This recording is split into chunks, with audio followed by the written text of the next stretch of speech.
Yo, what's up? Magandang araw sa inyong lahat.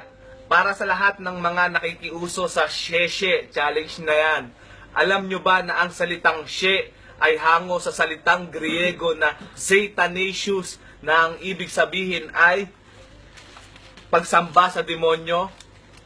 Dahil tingnan nyo, She, ibig sabihin, Satan of human evil. In Tagalog, nagkatawang tao si Satan para magasik ng kalagiman sa ating bansa. Sa tuwing pinapatugtog ang Sheshe sounds na yan, ibig sabihin ay pagsamba sa demonyo. Katulad nito, panoorin nyo.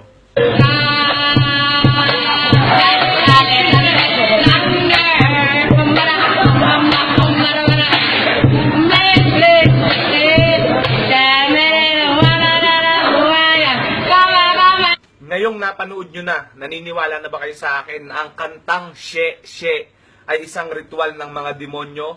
Lalo na dun sa part na Siris tumbambo. Hindi ko rin mabigkas kasi hindi ko rin maintindihan. At sa tuwing kinakanta o sinasayaw nyo ang Sheshe Challenge na ito, ay unti-unti nang nasasakop ng demonyo ang pagkatao nyo. Katulad na lang netong isang to.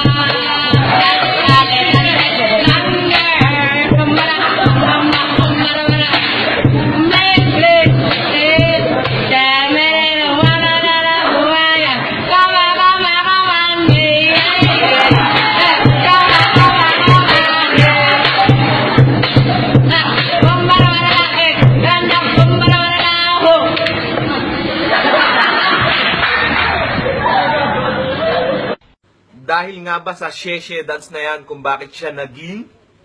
O baka naman dati na.